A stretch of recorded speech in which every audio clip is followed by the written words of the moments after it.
long-faced in the background, his teammate, Nicky Katzberg, not quite what he hoped from Sunday. Because, you know, when you get pole, whether it's reverse grid or not, Richard, you just have got to think, well, I'm taking these points. There's no two ways about this. I am having this victory. And for Nicky, yeah, no wonder he's turning away from the camera. I don't really think he's in a place where he wants to talk much now. Yeah, and, you know, he was controlling the race. He made an excellent start. He didn't do anything wrong. Yeah, I mean, obviously he's in a great point playing position in terms of being able to win that race, and he's going to score no points from today. And as Jan Erlache was saying, this championship will be won and lost on consistency across the 30 races of the season. And it's not good that Katzberg has had such a torrid day this afternoon. No, absolutely right. Well, there you can see at the tail end of the field, the new boys on the block, Cyan Racing. Of course, we've seen them racing before, but it's a new manufacturer with no standing in last year's championship points. And the teams have been lined up from the championship winning team, BRC, at pit out, all the way down. And that order will shuffle for the next race. So whichever team has the points lead will be in the pit out garage, and then they will move all the way down the order. So that will all change around. When we get to the Hungaro ring next time out, by the way, TCR Europe will be racing as well. So we'll have a vast selection of cars in the garages. And we understand the planning now is to have a WTCR team, then the top TCR Europe team, and so on, alternating down the pit road. So there should be a lot of spread among our drivers. Well, Alex Legui is down in the pit lane with local boy Mehdi Banani. Oh, it could not happen. It's just the worst weekend for you, isn't it, Mehdi? You were so disappointed. When we spoke earlier, you were gutted, now this. What happened there with Rob? Yeah, with Rob, you know, when we are coming from the last part, we cannot have a good vision of the others, what they are doing. And when I break, it was already too late, and we touched it a bit with Rob. And I'm happy that he can finish the race, but me not. And that's it. But I try to stay on the left, you know, to manage to don't have any contact. But at the end, he turned to the left, I think, at the last moment, and was already too late for me. So sorry for that things when it's happened. But this is when we are struggling all the weekend to set up the car and to fight to find a good way how to drive. But to have a car drivable, you need to keep almost the same car from the beginning of the weekend until the end. And now, before this race, I had to drive a totally new car, very stiff. But this is a strategy of Volkswagen Motorsport. Really, I think we need to trust 100% their strategy. There is #1 of manufacturers on the world. So I hope that our time is coming soon. That's it. Because we are all together on the not our place. When you see all the world champion what we have on the Volkswagen Motorsport cars. But we see on the future. Not a happy bunny. No, I don't think there's many happy bunnies there. Well, here we go. A lot of work being done on Nicky Katzberg's car by the BRC team. You can see damage to the front crash structures, damage to the cooling ducts, probably damage to the cooling system itself. Lots to be done.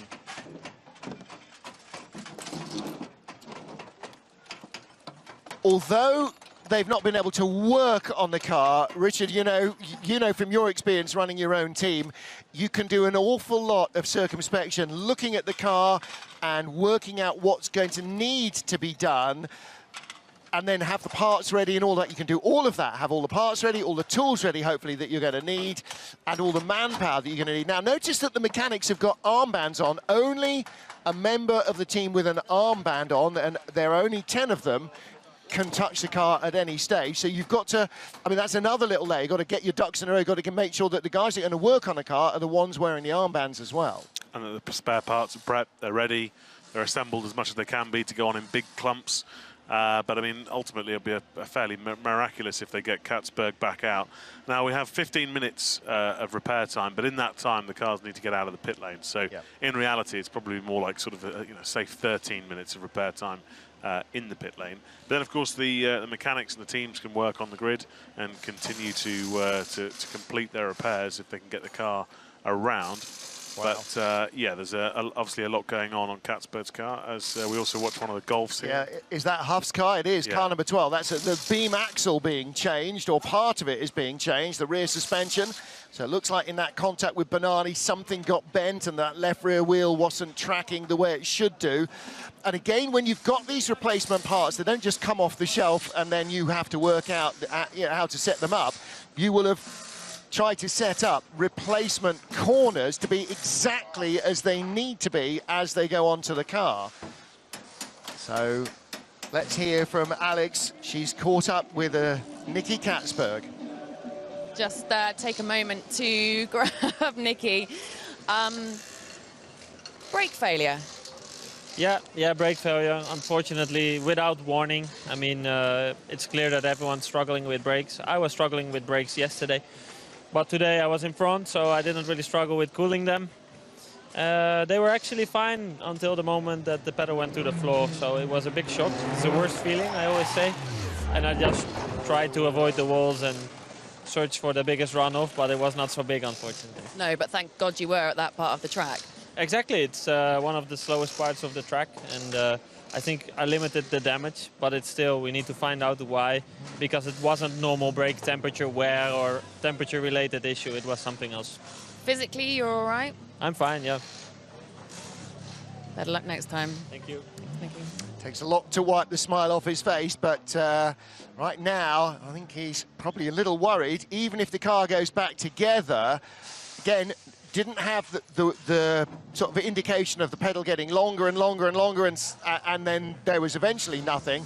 There was suddenly nothing, and that's a worry, because that points to something major like a master cylinder failure or something, and that's a long job, and they've got enough work going on there. So if the car does get repaired in time to leave the pit lane, he's going to have to be very, very aware of what's happening under his right foot when he's on the formation lap. Definitely. Or going out to the grid. Definitely, and given the amount of damage that was on Katzberg's car, it will be fairly miraculous for them to get him back out. Not much luck for Mark Car. He was running in the points, I believe, at the time of his puncture. Yeah, they've been a little short on luck, the Alphas, this weekend. Neither he nor Kevin Chicon have exactly been endowed with good fortune. Now, Mars should be starting 13th on the grid, so in a points-paying position. Kevin 20th, so less so. Now, the ground-up rebuild of the 88 car is still in the taking bits off mode, which suggests that if he's going to start at all, Nicky Katzberg might well end up having to start from the pit lane, because as you can see, there's only 8 minutes until the pit lane closes, and there's an awful lot left to go. Bits and pieces being beaten back into position with the dolly hammer. BRC boys from the rallying world, so very adept at short service times. Always those crews are always the ones that get the job done, in my opinion. Always have these a kind of handy environments. hammer. Yes, exactly right. First car ventures out of pit lane, and it is Benny Leuchter, the VW driver. Car number 33. In fact, he's not the first out, because coming back in the background, I think, was Thiago Monteiro. He's already gone out. Cars are allowed to come through the pits once, which means they can do one out lap and then another lap to the grid, just to make double sure that everything is the way it should be. Marcinkois back in his Alfa Romeo Giulietta. Thiago Monteiro there. It was him coming back in. He's waiting to do a practice start. The practice start box at this circuit isn't particularly good. It's a different asphalt to the grid. It's uphill, and the pit lane exit sweeps left rather quickly, and it doesn't give the most representative start times. But however, it does give the driver a chance to practice the start procedure and to find his clutch bite point and such. You just saw Attila Tassi, the other KCMG Honda, trying exactly that. And fast and furious. Well, I mean, this is very much like a rally service part, but without quite so much mud. The guys attacking the car with gusto, and the front end, all the cooling ducts are going back together. What's happening at the rear of Rob Huff's car? Well, they've they have got the alignment gear on, and apparently the hammers are coming out for Rob Huff's car as well. So it may just be that some of the mounting points aren't quite where they need to be to get it all back together to the mechanic's satisfaction. These cars still have a number of road car pickup points, which aren't designed for quick on and off use. Exactly what you would see in your local Volkswagen garage, and therefore sometimes in the need to get things done quickly, you have to get the old hammers out. As it looks like Montero's got a bit of an issue. Now, where has he stopped out on the circuit, or is he in the? No, that's pit out. On the move again now. I think that is a. No, it's not pit out, is it? Yeah. So where's he? Is that? That's the run down from turn 3 to turn 4. So the car came to a halt. I wonder what he's got to say to the team. Steering wheel came out. My steering wheel came out. I came in with the steering wheel on. It was on already. I didn't check it. And where are you now? I hit the wall. I hit the wall. How is this possible? How the fuck is this possible? Okay, so unlike your road car, racing cars have removable steering wheels. You can see that orange collar behind the wheel. If you pull back on that, it comes off the splines, and that's to make it easier to get in and out of the car. I mean, the doors are small enough when you haven't got a helmet on, and wings on the seat, and roll cages, and window nets, and all the other stuff. So having the steering wheel on but not attached, he's clearly at some stage it's worked its way up the splines, and he's gone to turn left and it's not been attached to the steering column anymore, and as a result he biffed the wall. So okay, so there's a salient point. He will now never get back into a car without pushing firmly on the steering wheel to make sure it's clicked into place. Yeah, and as long as he hasn't done any damage in terms of any contact, now he's got the wheel on properly with a firm click. He'll be all right. Listen, thank God it happened on the way to the grid. Can you imagine first racing lap where he's really barreling into turn 1 full tilt, turns the wheel, it just goes straight on? Nicky Katzberg's restoration. This is car SOS, isn't it? We love a bit of car sausage. Yeah, and that's going to be a pit lane start for sure, if at all. The one issue that always is the big problem with brakes is if the team don't understand what went wrong. And even if the team do know, they might not tell you. But it's awful when they don't know quite what's gone wrong, and you don't have the right amount of time to be able to investigate it in this instance. It becomes a real safety issue. Well, most of the cars on their way out of the pit lane. Red light will go on at the end of the pit lane in 3 minutes and 12 seconds. And at that stage, Nicky Katzberg must have left the pits, or that's where he will start from if the car is ready to start at all. It does not look right now as though he will join his compatriots on the grid. You can see Niels Langeveld there with his yellow helmet on the top of his Audi, one of our 6 rookies. Interesting, actually, earlier on that Alex Legui was talking to Augusto Farfus and calling him a rookie. Well, kind of, I suppose, he is to this category, as is Andy Prio, despite all of their World Championship experience. Nicky Katzberg, a rookie to these cars as well, because this is only the 2nd year of the TCR category racing at a world level. So Katzberg is the only car that remains in the pit lane. Thiago, with steering wheel now firmly clicked in place, and his blood pressure will have notched up a few points as well there, I think, won't it? Celebrating the 10th anniversary of racing on the streets of Marrakesh, the circuit Moulay Al Hassan. So there'll be a big old after party tonight, we hear. Sure, if we check our emails, the invite will be there probably before the end of the day. And into the final 2 minutes of repair time. And by now, really, the car needs to have wheels on and to be getting ready to be dropped down if it's going anywhere. Wheels are not on, brakes are waiting to be changed as well, I think. So I think for all intents and purposes, if Nicky Katzberg does leave the pits, it'll just be to do a couple of laps at the tail of the field to check to see whether the brakes are functioning or not. There's a mechanic walking away there with a headlamp. That's not a good sign. It just means that it doesn't seem that it's going to be fitted on yet. He's taken it away and left it in the garage. So, as we get ready, Augusto Farfus's Look Oil teammate heads to the grid in the number 8 car. Behind him, 68 Yann Erlaché. Finished on the podium here in the second race. And for race 3 of the weekend, looks as though we will be without Nicky Katzberg. Now, Katzberg's grid spot won't be filled. They won't shuffle back up. So row 5 of the grid will have a gap ahead of Gordon Shedden. So Flash, who starts 12th with a hole in front of him, has got to try and use that and going the long way around the outside, as we saw from the Cyan Racing boys in race 2, might be the way to go. Be really interesting to know if Hyundai have worked out what the problem was in repairing Katzberg's car. But as it came without warning with a sudden loss of pressure, sometimes just the fluid gets to a boiling point. It's obviously a closed system, it doesn't have any air in it, so the boiling point's incredibly high. But I remember when we used to come here in more of a summer months, we used to run a different fluid just for this circuit because it had a higher boiling point. Once the fluid starts to boil, obviously it aerates and you just lose the pressure in the pedal. You don't generate enough pressure in the system to clamp the pads against the disc. And, you know, I've seen that happen around here before.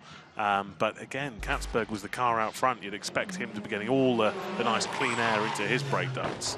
But yeah, Katzberg would have deliberately aimed for the tyre barrier there because he'll know in his mind that it'll do the least amount of damage to the car and by proxy him. Yeah, you get caught with that moral hazard of you're going to hit something and you have to choose what. And you know, the problem for him is that this could have been a 35-point day, and it ends up being a 0-point day, and that's a massive, massive hit.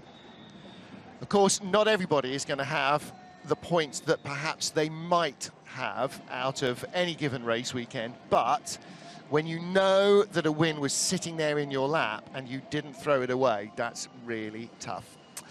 So 47 degrees of track temperature, 25 or so degrees of air temperature. It's a bright sunny day here in Marrakesh. Our DHL pole sitter for the final race of the weekend is Frédéric Vervisch.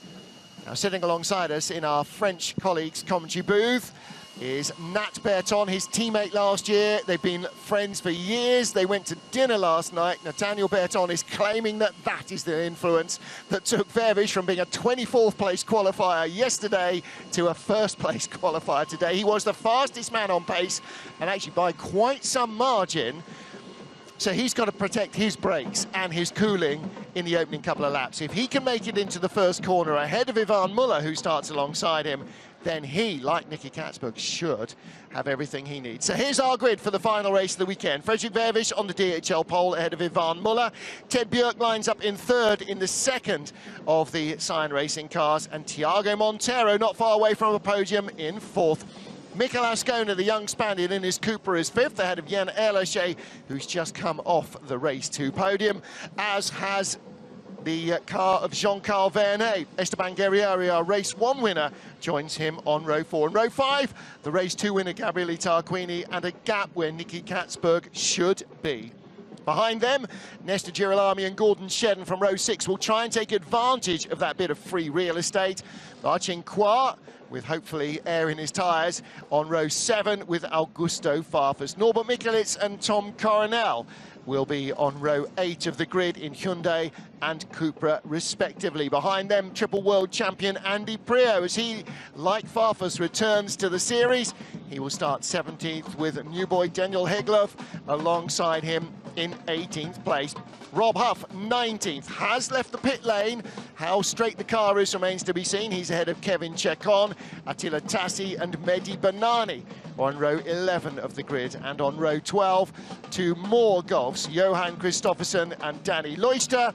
The final row of the grid with Niels Langerfeldt and Olivier Panis rounding out our 26 cars. Let's get down to the grid and hear from a 3-time world champion TCR rookie, Andy Priaulx.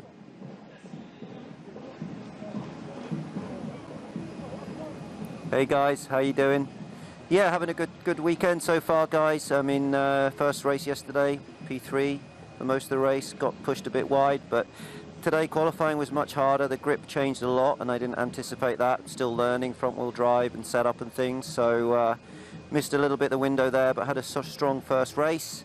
took some more points, and now I have another tough race ahead. So got to try and bring the car home with some points in the bank, and yeah, just learning every race how to drive this new car, and thanks to the guys at Lincoln Co and Sign Racing really helping me, and yeah, looking forward to a great season in WTCR. So yeah, thanks for watching, guys, and we'll keep pushing, see what we can do.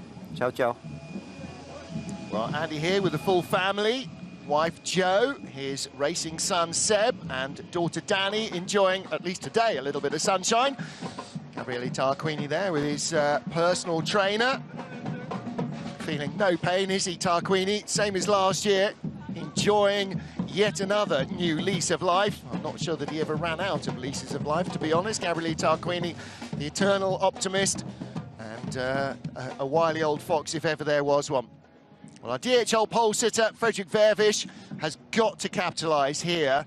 And behind him, Ivan Muller and Ted Björk will also be looking for big point scores. Looking a little further back on the grid, the man who finished third in race 1 on Saturday, Nestor Girolami, starts 11th place here. The Argentine, originally from Cordoba, home, of course, of the Rally Argentina, like his teammate and compatriot, Esteban Guerrieri, now lives in Barcelona during the season. I was going to say the summer, but it's 2/3 of the year, effectively, until really they go on the flyaways. So they're pretty much European domiciled during the year. And Girolami, very keen indeed on this Honda, which has been Richard Coleman performing really strongly. You know, first and third yesterday in the race. They were first and fourth in qualifying. It certainly got the pace, and perhaps that was a little bit of a surprise package this weekend. Yeah, you'd expect Girolami to be a little bit more up there. He had a bit of a scrappy qualifying session earlier on today, but yeah, definitely the pace has been there, and you know, it's going to be between Guerrieri and Tarquini as to who's got the most points this weekend, I think. Well, we saw the gap where Nicky Katzberg's car wasn't. His car is still in the pit lane, and I don't think it's leaving at any stage for the rest of the day until they load it up onto a truck.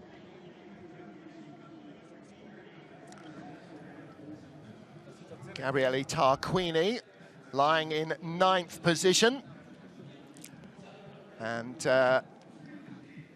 Tarquini with a race 2 win already is perhaps ahead of where he might have expected to be in terms of points, lying 2nd in the championship, and a good chance of adding to that points tally.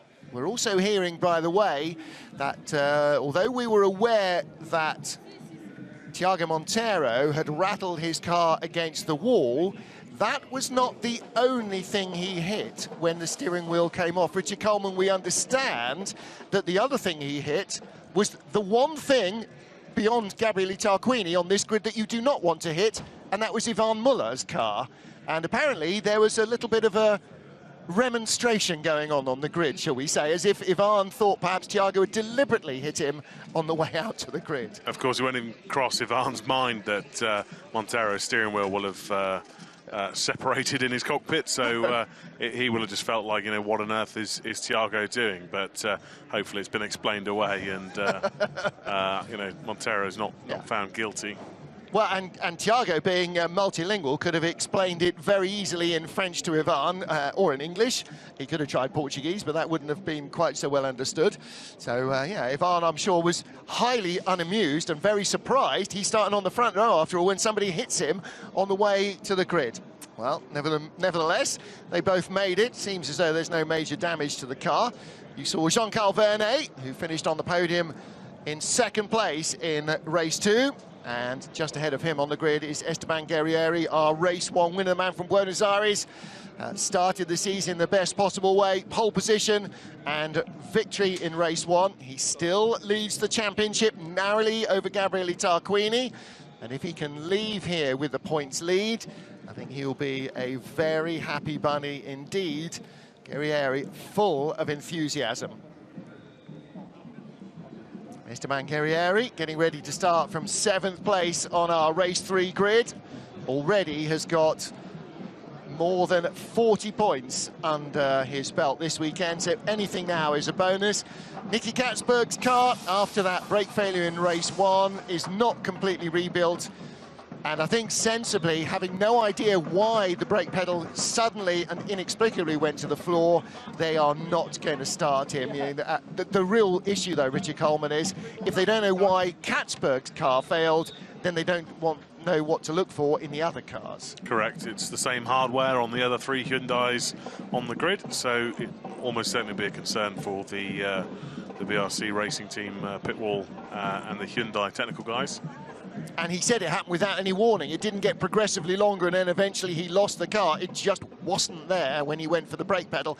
And you don't leave a margin. You don't go for the brakes early here. You go for them at the absolute last moment that you can possibly slow the car down, so there's nowhere to go. And as he said in the interview with Alex Legui, quite lucky, actually, there was a runoff area, because a lot of places here, there just isn't. Imagine if that had happened in the final couple of corners. That would have been a big, big shunt. Or if he had a car in front of him as well, you know, if that had been Gabrielli, he probably would have ploughed into the back of Katzberg. Yeah, no question. This guy's been very, very impressive this weekend, reigning European TCR champion, but he's had a great weekend so far. He's been consistently up there, got into Q3 in this morning's qualifying session. He's largely kept his nose clean. He's looked racy and mature beyond his years. So he's, again, another driver to look out for in this race.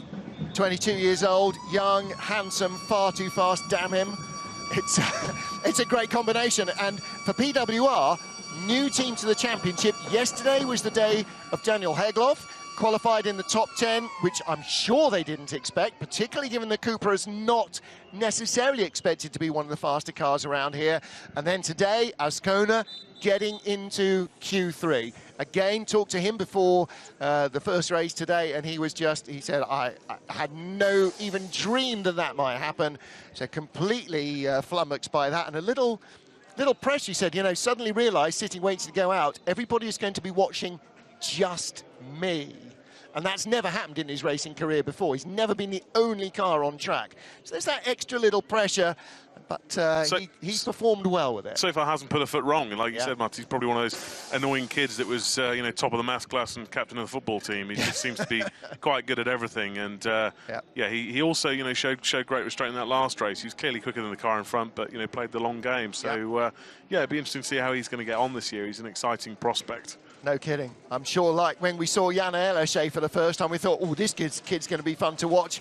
Pretty sure that Ascona is as well. And Thiago Monteiro, 4th on the grid here in his return to touring car racing full term. He was very happy with the way yesterday went. I'm sure he's pretty pleased that he survived race 2 and is now starting in the top 4 for race 3.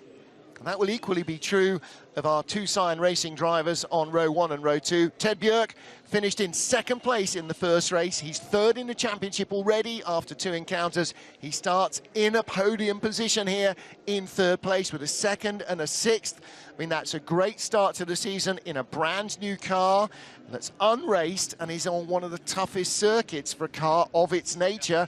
It's long, it's wide, it's stable. It's going to be great on quick Grand Prix style tracks, maybe like next time out to the Hungaroring, certainly at the Nordschleife.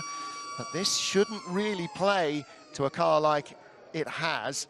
So Björk and Muller both made the very best of their opportunities in race 1 and race 2. Ivan a little bit hamstrung. He qualified 2nd fastest for race 1, but then broke the sump and had an engine change that forced him to start at the back. So he's a lot further back in the points, but there's no question that, like Tarquini, Muller has got all the experience, all the knowledge to make a real run at this year's championship title.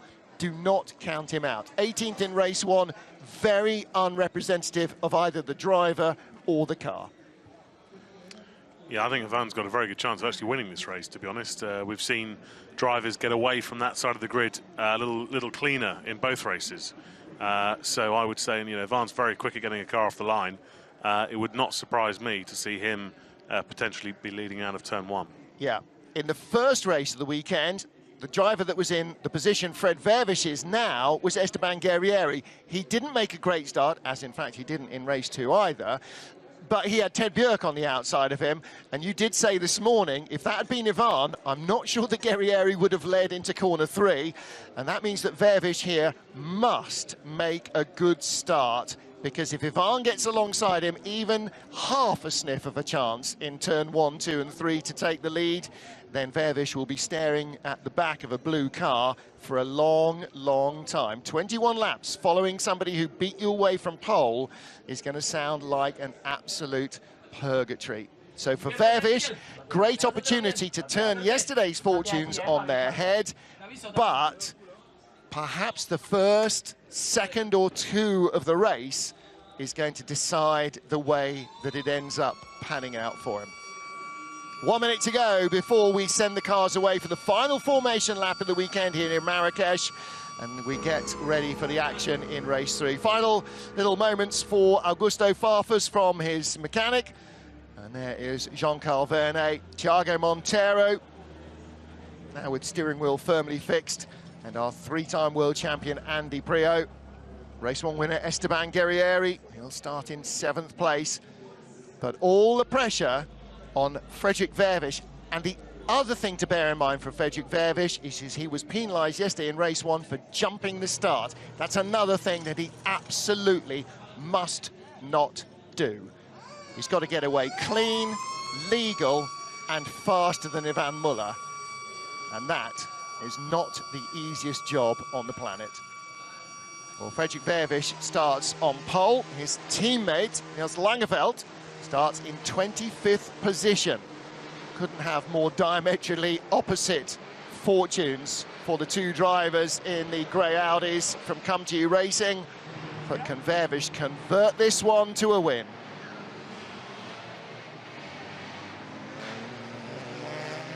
Richard, there may be more intimidating drivers to have alongside you on the grid, but not too many. Fredrik Vervish on the DHL pole with Ivan Muller alongside him, a 4-time World Touring Car champion.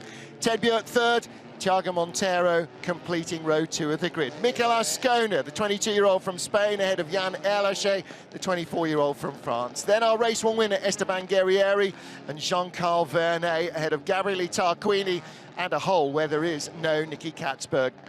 Out of the top 10, Nestor Girolami and Gordon Shedden back up to 12th where he qualified. Marcin Kwa and Augusto Farfus 13th and 14th, ahead of Norbert Mikulich and Tom Coronel. In 17th place, we heard from Andy Priaulx, still very much learning about front-wheel drive again and the car, ahead of Daniel Hegloff. And then the Golf of Rob Huff, ahead of the Alpha of Kevin Chekon on row 10.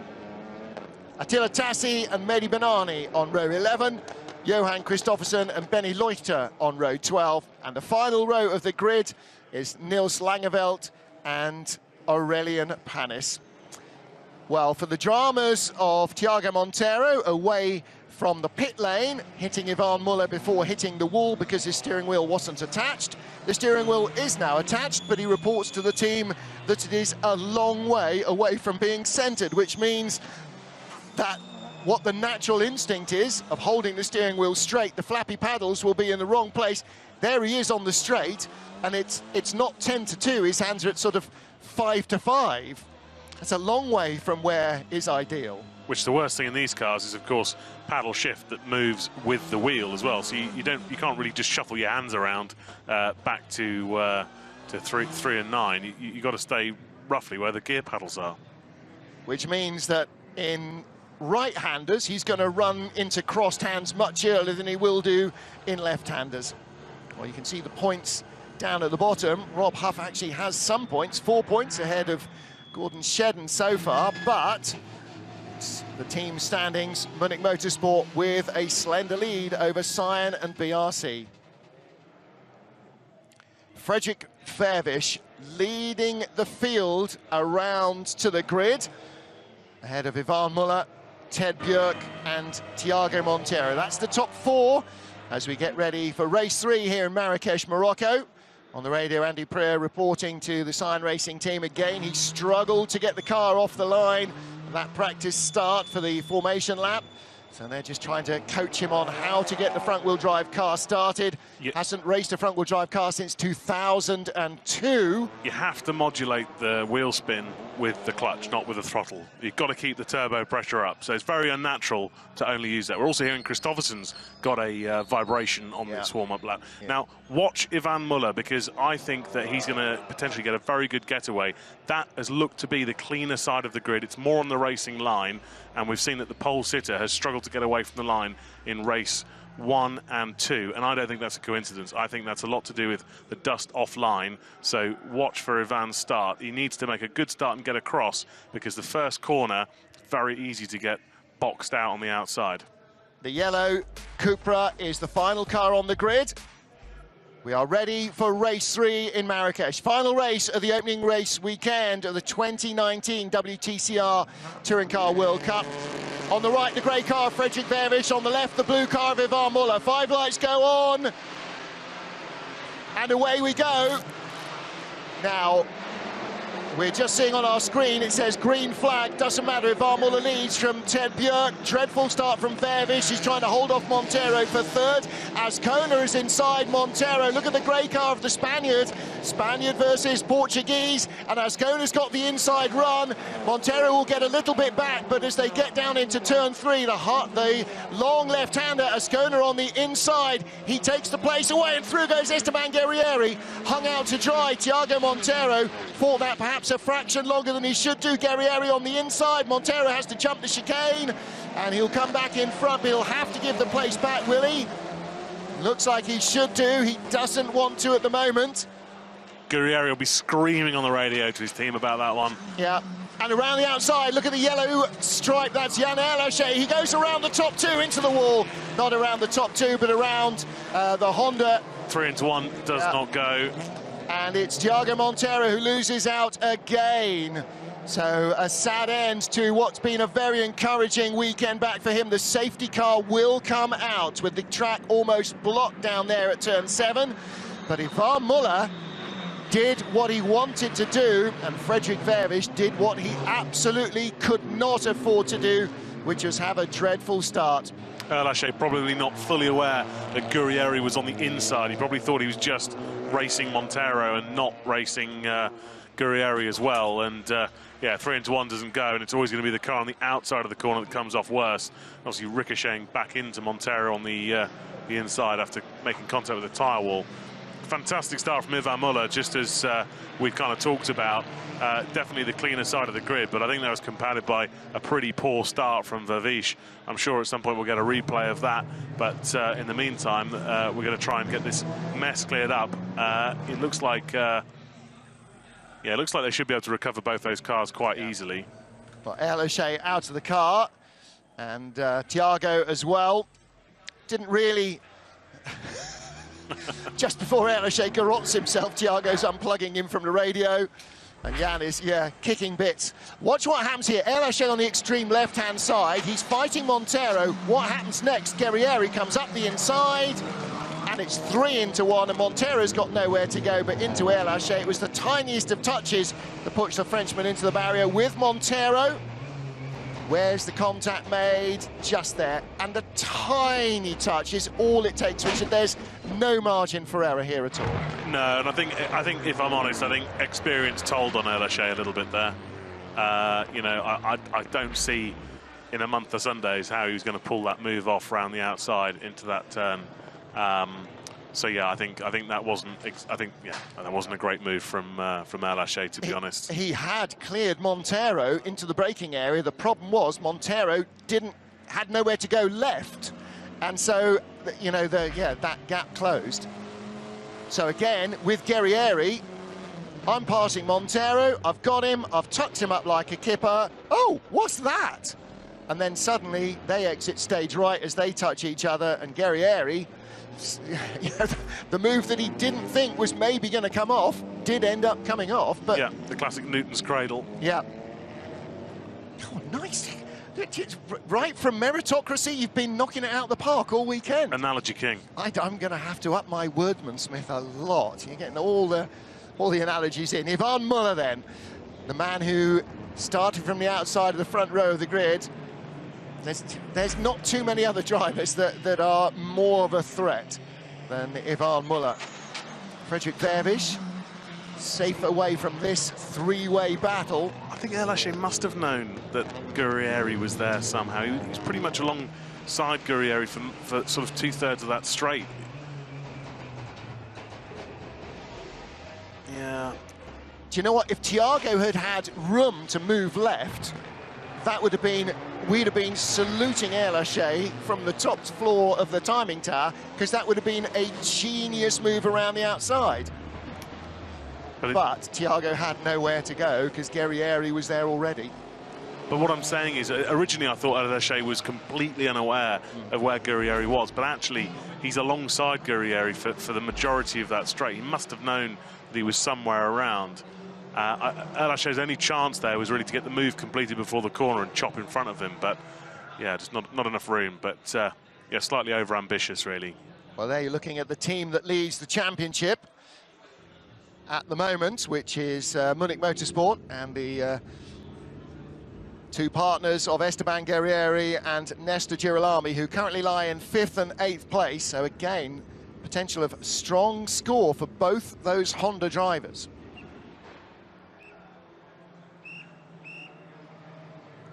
There on the left-hand side of the barrier is Thiago Monteiro, stalking away disconsolately as the field manoeuvres past the scene of his demise from this race. And Erlaché stood by the car.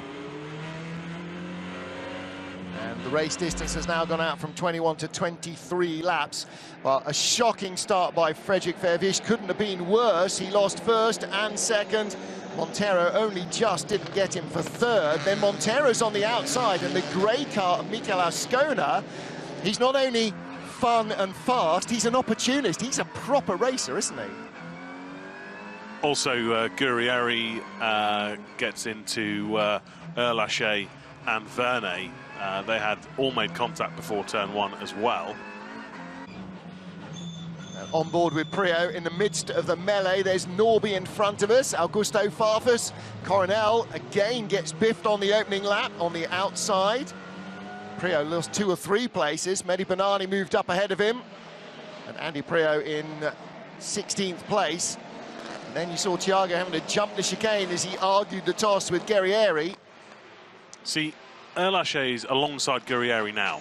He's alongside. He then jinks to the right of Monteiro, so he must know that Guerrieri is in the frame somewhere, because he's literally alongside his door until the braking zone, where it goes around the outside of Monteiro. So, you know, obviously very brave, but in reality too brave. Fully committed, and when you turn in there, he was only like inches from the curb, almost made it, and then didn't.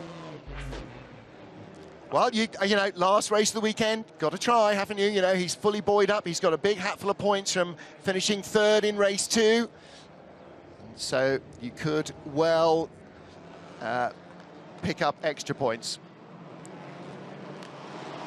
Safety car remains out here in Marrakesh. We are now on lap 4 of what is a 23-lap distance race. 2 laps have been added to accommodate some of those lost to the safety car. Because for the start, I will try, I will not push before after the last corner, because for the last time. Okay, copy. Now, Ivan is making that known to the team, so they can now tell to Ted, do not expect Ivan to go beetling off here, for instance, and let the safety car disappear and then try and fly out. And he said, I'm not going to push until the final corner. And so the thinking there is to try and back the field up so that everybody has got somebody on their rear bumper. Now, I'm not sure that he will have seen any footage of the restart in race 2, but the team definitely will have. And everybody was strung out miles from anybody else, which doesn't really help you if you're the race leader. You want everybody behind you to be having a battle. Well, I think the race leader wants the biggest gap possible, but I think Ivan's playing the team game there because he wants Ted to have half a clue as to what his plan is, which also, you know, amazingly shows the team spirit that they've got within Cyan, because I have to say, most drivers won't reveal what their restart strategy is. You know, all they care about is crossing the line with the biggest gap possible. Exactly right. Well, look how the field is spreading out now. Behind Ascona's Cupra in 4th, there's a big gap back to Esteban Guerrieri. Yes, it might take another lap or two to rescue Yann Elochet's car and put it to a place of complete safety and then put everybody back on station. There's Elochet, he's also stalking off back to the pit lane. Okay, safety car coming in this lap, so everybody now needs to really get to... And that's the problem with dropping way back, is that they may go green at very short notice. You might only get 2 or 3 corners to try and close in, and this is a very short track. Yep, car's just on the exit of turn 6 at the moment. So they'll be heading down to where the accident happened at turn 7. Lights will go off as the safety car exits turn 10 before the end of timing sector 2. So this is turn 7. You go right, left rather, and left again in turn 8. And then a long sweeping right-hander at turn 9. Safety car now out of corner 10, lights off. So he will head to the pit lane. Bruno Carrera, as ever, driving our WTCR safety car. And Ivan Muller maintaining his pace, not slowing down, not speeding up. And that will allow the rest of the field to start to close in behind.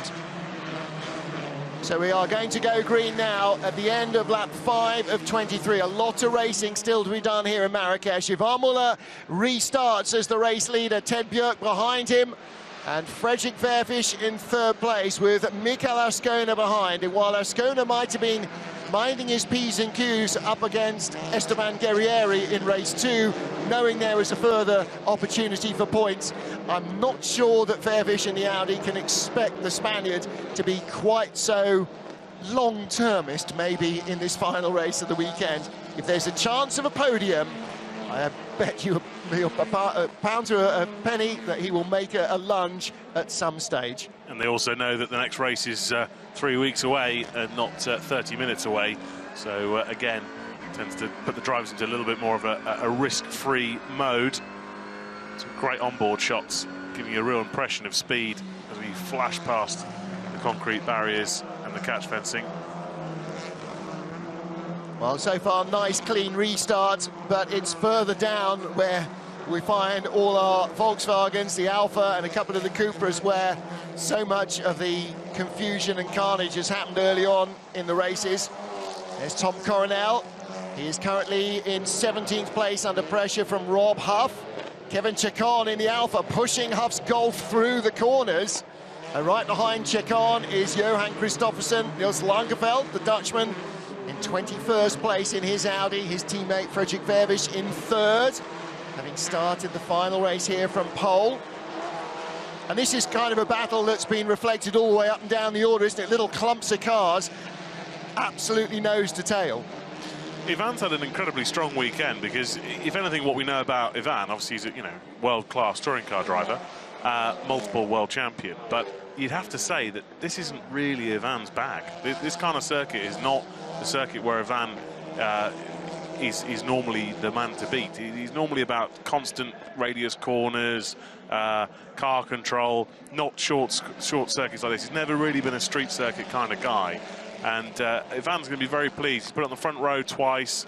Obviously, he didn't have a great first race with having to start after the engine penalty. But ultimately, he's had a very, very strong weekend. So I think that probably shows you where Ivan is in his headspace. If he's doing well on circuits that don't necessarily suit him historically. Absolutely right. And I think the car should be even more competitive of a proposition on a full-length circuit like the Hungaroring next time out. Well, Fredrik Verfisch, Mikael Ascona right up behind Ted Björk. I don't think Ted is holding them up to allow Ivan to escape. I think that they are just all over the back of the Cyan Racing driver in 2nd place, looking to try and move ahead. There was a view from Ascona's car of the guys in front. His teammate Daniel Hegloff. You could just see him in 13th place in the other grey Cupra. Verfisch also obviously kicking himself after a poor start, having put it on pole position. We know just how quick he is. But we've also seen throughout free practice and qualifying that the Audi strengths have also been on the straight. So, if there is half a chance of being able to pass Björk, I'm sure that Verfisch will not have to be asked twice. Well, Björk needs to try and shake off the pursuers, doesn't he? This is looking back from Gabriele Tarquini, our race 2 winner at Nesta Girolami. Again, Vervish pulling out of the slipstream. A lot of the time we're going to see this, Richard, not necessarily trying to fox the driver into thinking you're coming down the inside and making him cover off a move that doesn't exist, but just so that you can get some cooling air into your radiators and keep the brakes cool. Everybody is worried about brake life here, as we've documented all weekend. And it doesn't hurt that you're jinking around behind the driver in front of you, particularly with the lower sun now glinting off various bits of the car. Anything that distracts the man in front has got to be good news for you. Definitely, and as we discussed earlier on, as we ride on board with Ascona, you know, Vervish is in a bit of a prisoner's dilemma in that unless he tries to get past Björk, he leaves himself open to being attacked by Ascona behind for, you know, what is a podium position in the final race of the weekend. So, you know, Vervish has got it not only to keep Björk's mirrors full, but he's also got to concern himself with Ascona behind. But it's double jeopardy, because if he does try and pass the car in front and doesn't get by, then he's really wide open to attack, and Ascona is too close for him to have an aborted lunge. Now, here's a little thought for you, going back to the Air Lâché, Montero and Guerrieri incident. Was Montero trying to let Guerrieri have the place back at the end of the straight, which was then confused by Air Lâché coming around the outside of a slightly slower Montero? I don't think so. I don't think so. I think it was, you know, we're into the braking zone really by the time they started overtaking one another. So I don't think that would have been the case. All right, well, we'll park that where it is and we'll find out post-race exactly who thought what was going on. Working on race 9 of 23, still a lot of potential brake wear to go and potential tyre issues as well. Who's pulling out of the slipstream? That was the Alfa Romeo of Marcin Kła, who's in 12th place, trying to get some clear air into his cooling ducts. And here's Huff up behind Coronel, battle for 17th. Coronel still with Rob Huff right behind him, and Kevin Chekon and Johan Kristoffersen and Nils Langeveld and Aurelian Panis and Benny Leutner. 23 cars running, and perversely, race 1, which we thought was the one where everybody played safest of all, 6 cars didn't make it to the finish. It looks as though the 2 races here, I may be starting this sentence a little prematurely, are going to have more finishers than the first race of the weekend, which is the one where everybody's cautious. Ivan dropped 4 tenths to Björk that time around. Obviously, Björk not having the luxury of controlling his pace. He's got a mirror full of Vervish's Audi. But, yeah, Muller, not a great lap that time around, allowing Björk to close up the gap considerably. We just saw the blue sign car of Andy Prio, teammate to these two. Now, he was jumped by Mehdi Benani on the opening lap and still has not been able to get back to the Moroccan driver. In fact, he's now 3 seconds adrift. So he's not having the fortune out front, or the fortune that his teammates are out front, with Muller leading and Björk in second place. And for Cyan Racing, a 1-2 result on their first weekend, I mean, that's a dream. It might almost have happened in race 1, their first ever race in the championship, because they qualified 2nd and 3rd.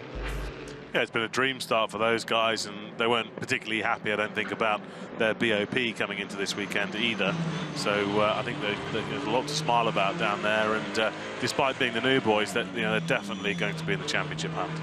Suggestion from British Touring Car champion Matt Neal that maybe Nicky Katsberg was running a different pad material to some of his teammates, and that might have overheated and then just completely given him no brakes. He said it's not uncommon. For instance, Jean-Carl Vernet and Gordon Shedden in identical cars in the same team will run different pads and different materials because it suits the feel that they prefer from a brake pedal. So there's that theory to throw into the brake conundrum as well. And of course, the Hyundai team will know what material Katsberg was running compared to what his 3 teammates were running, so whether that is a factor or not, we don't know, but they definitely will.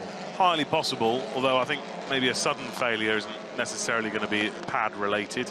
The other thing is generally the teams have to go for a more conservative pad for the race here, just because it's so hard on brakes. But yeah, no, it's definitely a good possibility. Looking at the second of the grey Cupras here, the one with the white stripes behind the white Alpha of Marcin Kral. That's Daniel Hegloff. And Hegloff, the man who brought PWR into the championship, he's the co-owner of the team that started back in 2012. Yesterday qualified in the top 10 on his debut on a track he'd never seen in the flesh before, and it was only a puncture that stopped him finishing the race in the top 8. So he is now battling with Marcin Kral, who's had more than his fair share of punctures this weekend as well in the Alpha for 12th position. Meanwhile, his teammate Miguel Ascona in 4th place, and there's Ascona in the 96 Cupra, sticking his nose out behind Freddie Vervisch. Vervisch now with Ted Björk dropping away a little. Well, there is now Ivan Muller has slowed. They are closing back up on Ivan. But what's happening now is Ascona there is gradually being caught, I think, by Esteban Guerrieri. And if Guerrieri gets closer to Ascona, that takes a little bit of pressure off Frederick Vervisch for 3rd place. In the queue with Gabriele Tarquini. It's 20-7 in the evening here in Marrakesh. So the sun is starting to dip down. And that means that the drivers will have a little bit of glare to deal with as well. Ascona right over to the right-hand side, risking picking up a little bit of dirt on the tyres, which is probably not what you want piling into turn 7. So difficult to overtake on this circuit, and the best chance that Vervisch has is if Björk makes a small error that allows him to get a run on him. It's very, very difficult on this layout to get a clean pass. Guerrieri in 5th was 5/10 quicker than the cars in front of him on that last lap alone. He is closing up, and Ivan Muller has an issue. Something is broken on the front. I don't know what it is. Well, he hasn't ramped it over the curb, so it may not be a repeat of what happened to him in qualifying yesterday, where he straddled the big sausage curb in turn 4 chicane and cracked the sump. But he's clearly feeling something chattering away at the front or vibrating at the front, and that's not what you want when you're the leader of the race. I don't think it's engine related, because he would have a dash like a Christmas tree by now, and he hasn't reported any alarms. But yeah, he lost another 3/10 to Björk that time around. I wonder if it's something on the chassis side. Obviously, there's a lot of big curb strikes at this circuit. The interesting thing from a strategy point of view is that whilst he's lapping a few tenths off the pace, but it's nothing drastic, does he let his teammate through to secure the win for Link & Co., or is he going to try and tough it out? There's still a long way to go in this race. 10 laps remain. Yep.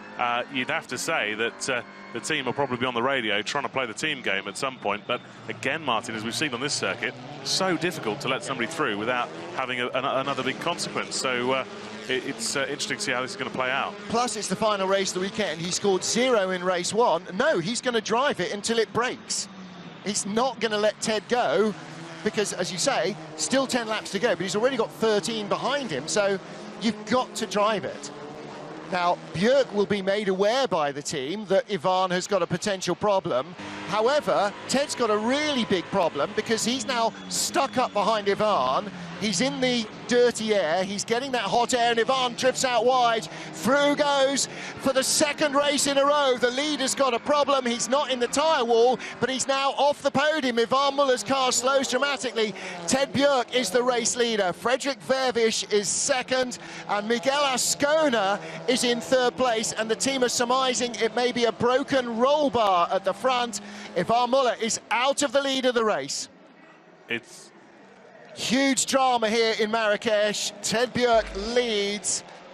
Okay, Muller's steering wheel is no longer straight, so it's not a roll bar. It's something in the steering rack, or the rack mountings have come adrift, and maybe again, that's a legacy of that curb strike in qualifying yesterday. Muller has lost the race. Well, Muller is now going to...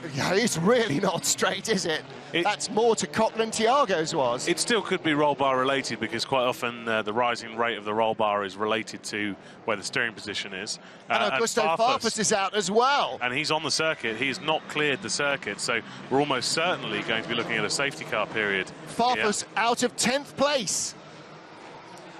It's a broken gearbox. He's got no drive. So Ted Björk from Frederick Vervisch and Miguel Ascona as they cross the line after 14 laps. And that's it. He's basically parked in whatever gear he's got, or none at all. It sounds like he's got no drive. Now they're racing on. Quick thinking from the marshals, they've pushed the car into the escape road, so hopefully we'll be avoiding the safety car period, because it looks like we've got a three-way fight for the lead. And Ivan into the pit lane. He's going to risk nothing more with the walls all around him. But that's really disappointing for him. Should have been 25 points, and like Nicky Katzberg, it ends up as a big fat zero. Double zero weekend for Ivan Muller. Yeah, obviously the front of the car just looked like a blancmange. You just wouldn't turn in whatsoever. Car just rolling over on itself. So yeah, obviously something to do with either front damper or front roll bar or something related. Clearly still got steering, you can see that in the pit lane area. Yeah, something's clearly broken on the chassis side. Something ain't attached to what it ought to be attached to. So, well, new car issues, we talked about them and the potential that the car still has for new car issues, you know, for much of the season, because every time they go to a different track, they'll be stressing the car in a different way. And more testing than they've done, you can barely imagine, but you still are not stressing the car in the same way that some of the tracks we go to, like this one, are going to stress it. One thing that the car has not had is tyre issues. We haven't seen a tyre rolled off the rim. We haven't seen a puncture for any of the Cyan Racing cars. I'm not sure there's any other mark that you can say that for. No, even the Cupras. Tom Coronel had a puncture, didn't he? So, you know, whatever else, the footprint of the car seems to be keeping the tyre alive, and over the long play of the championship, that might be a very major factor for them.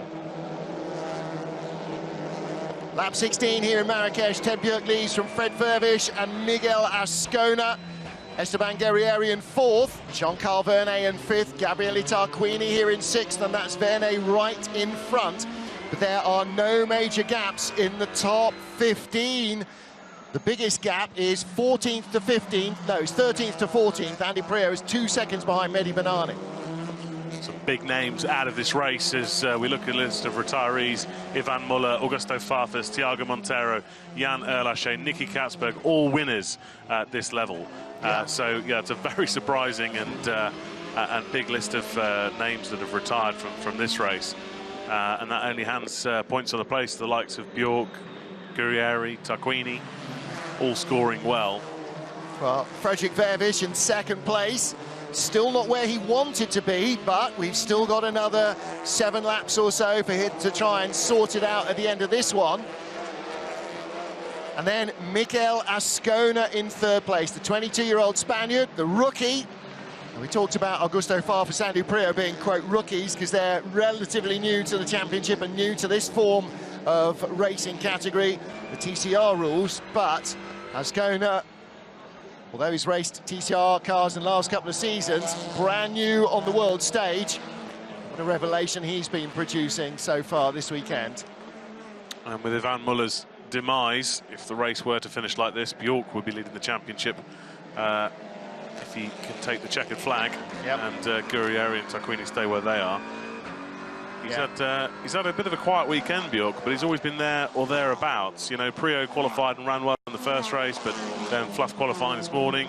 Ivan, you know, you have to really say race 1 result was kind of his fault because he damaged the car in qualifying, so he made his own luck in that regard. Can't really blame him for this race, of course, but yeah, Bjerk's been there or thereabouts all weekend. Well, now you say you can't really blame him, but he did smash the car over that curb in race 1, in qualifying 1. It cracked the sump, and who knows what legacy of the damage that might have caused. Might have been a broken mounting or something that was weakened that wasn't visible to the naked eye. But you're right. I mean, Bjerk qualified 3rd fastest, first time out of the box here, finished in 2nd place in race 1, and he's been strong again in race 2.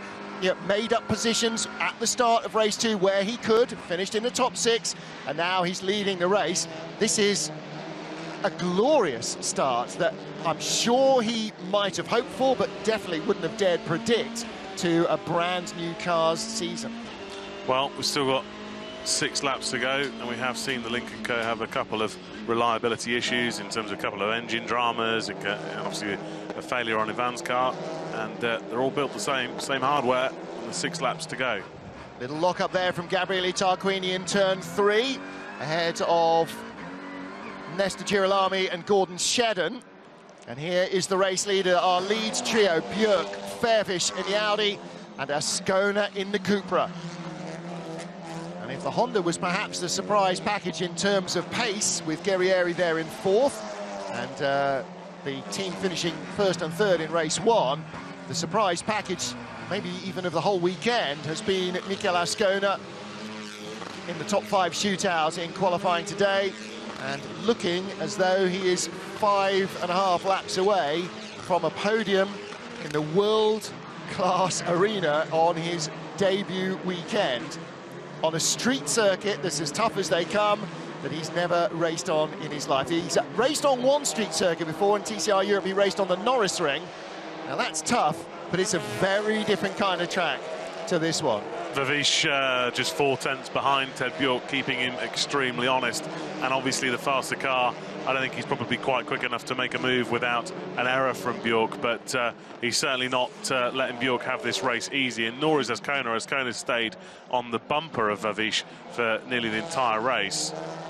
Guerrieri's managed to ease away from Jean-Carl Vernet in 4th place as well.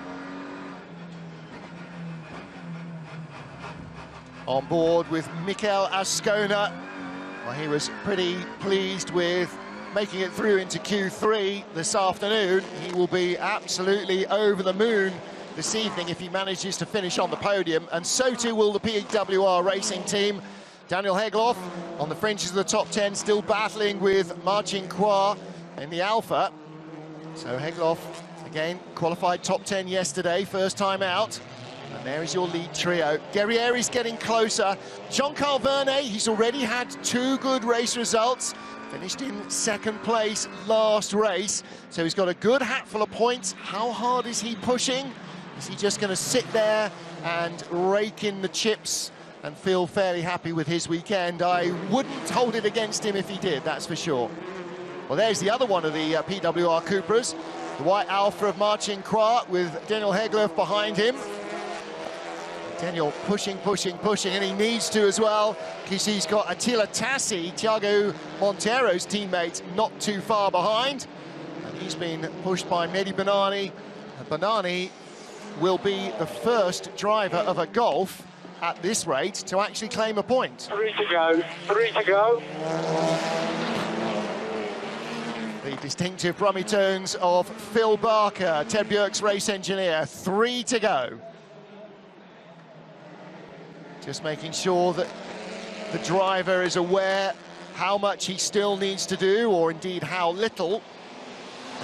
Ted, for me, is one of the most mentally strong drivers in the championship. He's always got a great cool about him, whether things are against him or not. He has a real ownership mentality of where his performances are. And I think, despite the fact he's clearly not quite as quick as the 2 cars behind, he's not cracked at all.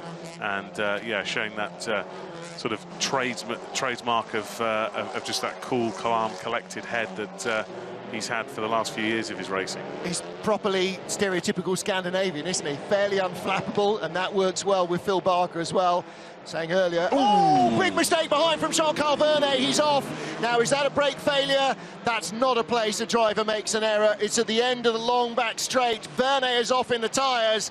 No happy 5th place for him. Gabriele Tarquini avoided the carnage. He's now up to 5th. Gordon Shedden up to 7th behind Nesta Girolami. Let's watch. Yep. Suddenly, the rear locks up. What does Jean-Carl Vernet have to say? Ich gesehen,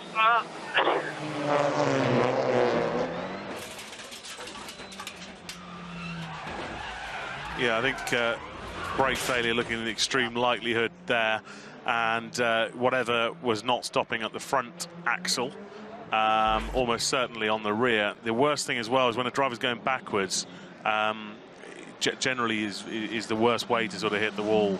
That was a big hit as well. He went in fast and hard. Yeah, and with losing the brakes on the front. Yeah. Good to see Jean-Carl out of the car, but yeah, when you lose the front brakes, obviously all the stopping power goes to the rear of the car, so it's effectively like putting the handbrake on. Yeah. So hence you see all the rear tyre smoke and the car swapping ends at high speed, as of course the safety car is brought out. And that is the end of the race, effectively. It's lap 21 of 23. No further laps can be added to the race distance, so we are likely to finish behind the safety car. So Ted Bjerg, for the second time in the lead, will be picked up by Bruno Carrère in the safety car. And Jean-Carl Vernet, actually looks like the extinguisher has gone off again in the car, as it did in qualifying. No, maybe not, maybe that was just the marshals. But Vernet backed off very heavily into the tyres. Going in backwards as well, often it punches the exhaust, which obviously the rearmost element of the car, all the way forward, and of course he just pushes the manifold turbo, which are all absolutely stinking hot, and therefore more likely to start burning on whatever else is under the bonnet there. So I imagine that that's probably what was happening there. Marshall's very quick to respond. Well, huge drama and huge disappointment for Jean-Carl Vernet, again former TCR International Series champion, and huge shunt at the end of the back straight down into turn 11. Luckily again, you know, these runoff areas are in the right places for a very good reason, because if you need them, boy, they'd better be there for you. What it does mean, though, is that Rob Huff also moves up into the points. He's now in 15th place, Mehdi Benani in 12th. So it won't necessarily be a zero race for the Volkswagen drivers here, but a lot fewer points than they were hoping for. You can see the exhaust dragging on the ground. It's exactly as you said, Richard, as the cars hit the tyres, it's just punched the exhaust straight forward off all its mountings and shoved 1,000 degrees of turbo heat into the bodywork. And purely a passenger, absolutely nothing he could do about that other than brace, brace, brace. Yeah, and of course all the inertia of your helmet and head weight goes forward, whereas if you have an accident going in the front, obviously you've got the seat behind you, so you don't quite get the big whiplash effect. So yeah, it's often one way that unfortunately gives drivers injuries, but hopefully a good sign that Vernet was relatively quick to get out of the car, but for sure he's going to be sore in the morning. Yeah, no question at all about that. So on to the final lap behind the safety car, and that will seal our positions with one to go here in Marrakesh.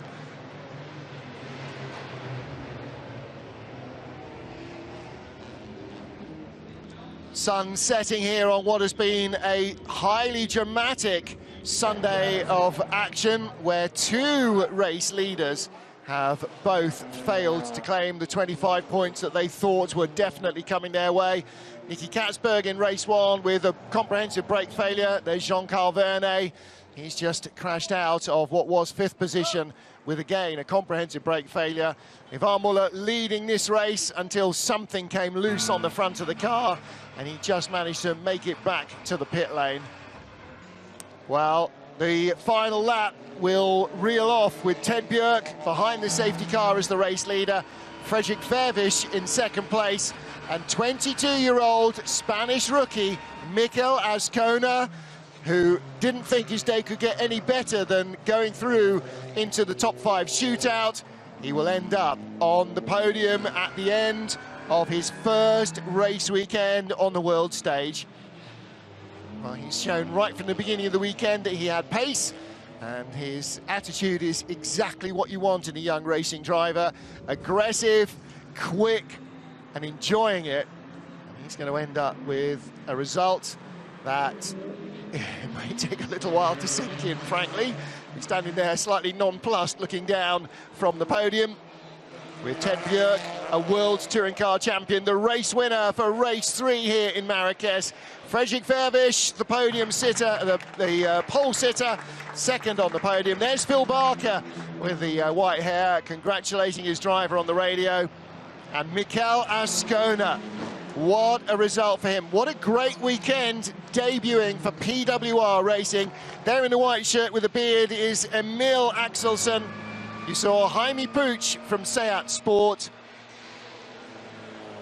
Wow, Cupra is looking like a competitive proposition. I gather that one of the reasons that its pace may have been a little transformed is a change of dampers on the car, which is making it a whole new proposition to drive. Well, high fives for the whole team from Ivan Muller, despite his disappointment.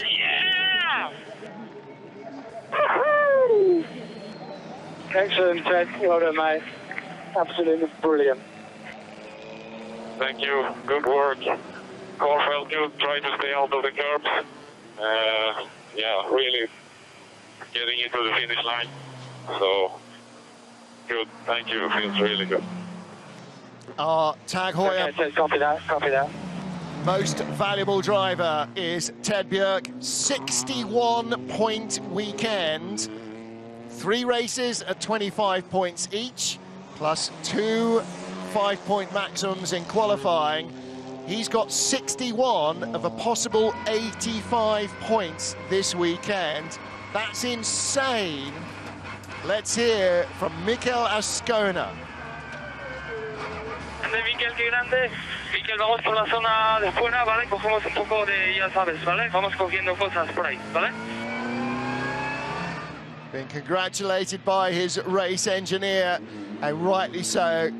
Just reminding him as well to get plenty of pickup from the fringes of the circuit. That's exactly what he's doing now, running down those bits of worn-out rubber to try and add a little bit of height to the car, because what they really don't want is for any scrutineering mistakes to creep in. So Ted Bjerg takes the lead of the championship away from Esteban Guerrieri. Guerrieri will lie in 2nd place after the opening race weekend. And for Cyan Racing, but most especially for Cyan Racing's Ted Bjerg, what a dream start to the season. Yeah, championship game on. They've got a good package. Ivan stuck it on the front row twice. Still work to be done with the new car, but they've obviously got a very solid platform. And knowing all the people involved there of such quality, I'm absolutely convinced that they'll feature very, very strongly in the championship challenge. And I think Vervish has had a fantastic day today. He's driven very, very well. Never been the biggest fan of Vervish in the last few years. A lot of rash decisions and silly errors, despite having talent and pace. But he was pretty solid today, I have to say. Not a great start, obviously, but once he got off the line, drove well, didn't do anything silly when he had the opportunity to do behind Bjork, clearly being the quickest car. Yeah, all credit to this guy. Obviously a little bit lucky with Ivan, unfortunately retiring from the race, but he's been there or thereabouts all weekend. Yep, no question at all about it. Started well on Saturday, qualified in 3rd, so he got points for that. Finished in 2nd, got more points for that. Kept his nerve, made up a place or 2 away from the start in race 2. And then, when the opportunity presented itself, from 2nd on the grid, claimed victory here. And that perhaps a little bit of payback for losing race 1 last year when he started on pole to Gabriele Tarquini. So he gets a race victory that perhaps he hadn't necessarily thought might come his way. And you're right about Ivan, it's been an unfortunate weekend for him, but everybody knows in the long run of this championship, you are going to have your ups and downs. You are going to have weekends that you wish you could press the reset button on. But for Ted, right now, he's taken 61 points here in Marrakesh. That is a massive, massive achievement for a team with a brand new car. And obviously waving the People's Republic of China flag, Chinese brand, owned by Geely, which is now one of the biggest motor manufacturers in the world. Single largest shareholder of Daimler-Benz. Own Volvo, Geely, Lotus. And I think if you consider the resource that these guys have got behind them, combined with the motorsport talent that's got so much history in this sport of touring cars, you have to say that they've made a big statement of intent this weekend. And if anything, I'd say that the dynamics of their car perhaps don't suit this circuit that well as well. So it'll be really interesting to see how they pan out the next one in Budapest. So let's hear from the man of the moment. Let's hear from Ted Bjerg, who's with Alex Legui down in the winner's circle. Well, just as we had in race 2, a little bit of a bittersweet win, but it doesn't look like you're that unhappy about it, Ted. You are now championship points leader. Congratulations, that was great. Your start... Yeah, my start, I'm like flying off the line, and Ivan as well did a fantastic start, but we took Vervish in directly in the beginning.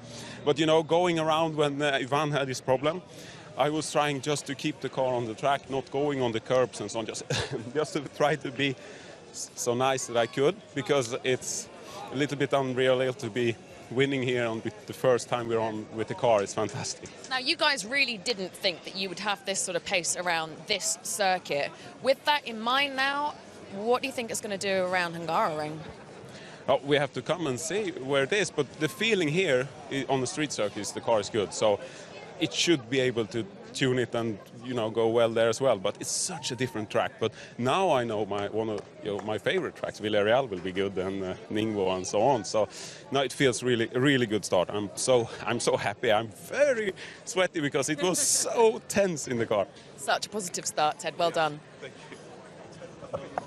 This way. Can you just come straight with me? Yes, Richard Rogers, our media delegate, herding sheep as ever, making sure the drivers make their way up to the podium.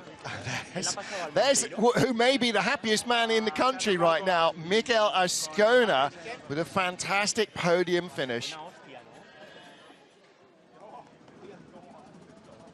Confirmation of our race 3 result here, the opening race weekend of the season in Morocco. Ted Bjerg, Fred Vervish and Mikel Ascona claiming the podium spots ahead of Esteban Guerrieri, who was the race 1 winner, Gabriele Tarquini, who was the race 2 winner, and Nesta Girolami. And again, Girolami, Tarquini, Guerrieri right up at the front of the field through most of the weekend.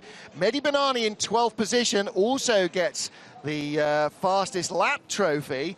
Now, Volkswagen scored barely a dozen points across 3 races with 4 cars, and yet managed to still set the fastest lap of the race, so there will be a lot of head-scratching going on there. And look at the drivers who didn't finish. Verne, Muller, Farfus, Montero, Elache and Katzberg. Two of those guys thought they were going to win a race here today. Ted Bjerg is the points leader by 5 from Esteban Guerrieri. Gabriele Tarquini, the reigning champion, lies in 3rd, and a tight battle between Girolami, Vervish and Verne just behind them.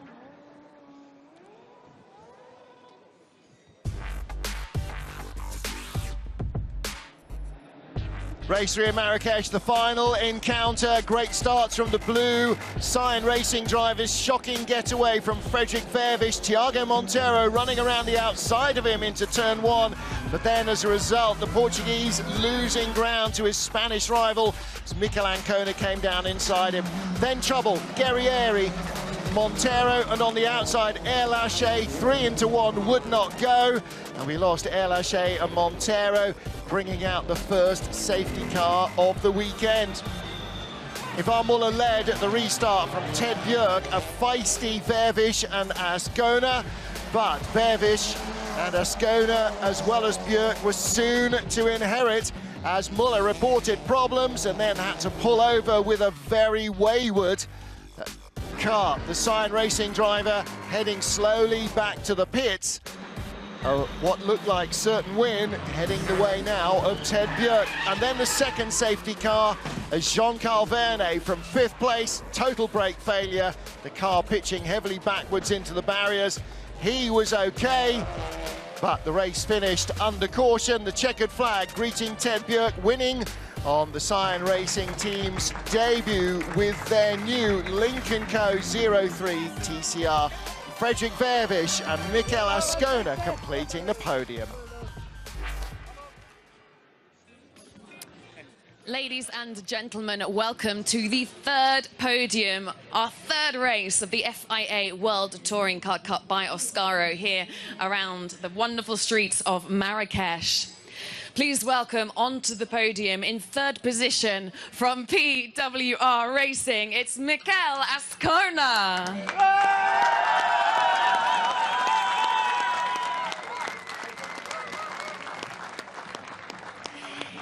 Please welcome onto the podium in 2nd position from ComTU Team Audi Sport, it's Frederick Vervish.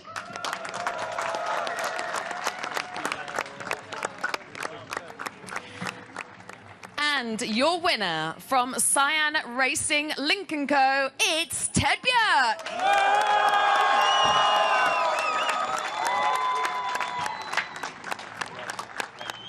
And the winning team, Cyan Racing Lincoln Co. representative is Victor Yang, the Vice President of Geely Auto Group.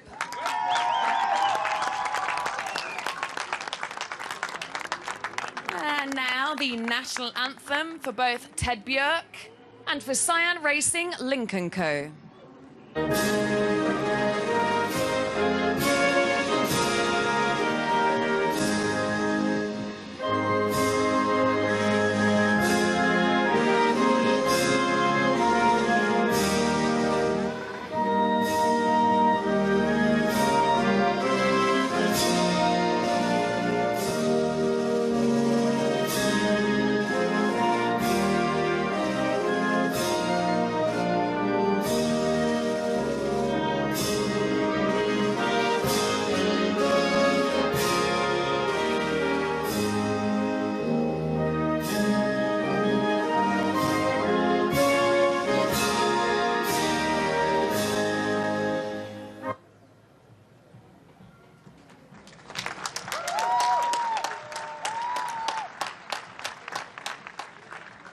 Olivier Varuy, Tag Oil Sponsorship Director, will present our third position trophy to PWR Racing's Mikel Ascona.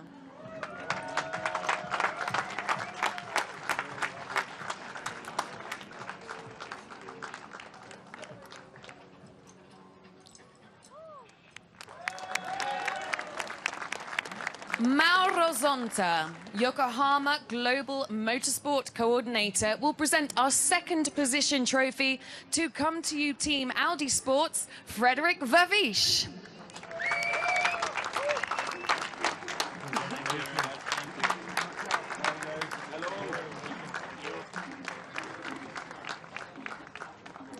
Olivier Valory, Tag Oil Sponsorship Director, will present the winning position trophy to Cyan Racing Lincoln Co.'s Ted Bjerk.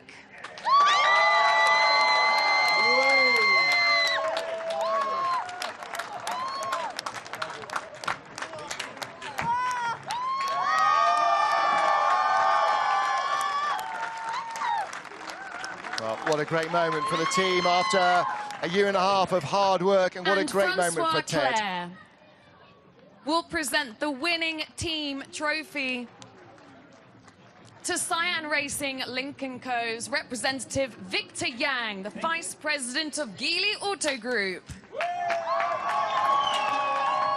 Well, it's been a weekend of high drama. Now, please come together for your for the team and the official manufacturer, it has been really a most impressive debut in the WTCR. Frederick Vavish looking a little downcast. He didn't get a win out of this. Not as much perhaps as Ivan Muller might be. But Mikel Ascona, what a start for him. Let's party! Buried under lots of glitter, our podium finishers for the final race of the weekend. An awful lot of drivers with an awful lot of thinking to do. Some because they produced good results in one race but not in the other two. Some because they just couldn't find pace with a map and a torch. But this is the start of a very long journey. Richard Coleman, 24 races. We've got 21 to go. We've had 3 different winners. And almost all of our brands here have actually had a fairly acceptable time of it. Alfa Romeo will want a bit more, and Volkswagen will want a lot more for their time and effort. Yeah, it's going to be an interesting season, and I don't think anyone's going to be able to call this one until the very end. Hashtag road to Malaysia. Yeah, it's going to be as tough a season as they get. In terms of teams, All-Inkle, Munich Motorsport still with a slender lead. Cyan Racing in second place, BRC in third, the second Cyan crew in fourth, ahead of Leopard Racing Team Audi Sport. And that is the way it finishes in Marrakesh. Next time out, we head to the Hungaroring and more racing action. Well, thanks to you for being with us. Thanks to Richard Coleman, to Alex Legui, the rest of the WRC TV crew here in Marrakesh for joining us. We'll see you in Hungary. Till then, it's goodbye from Morocco.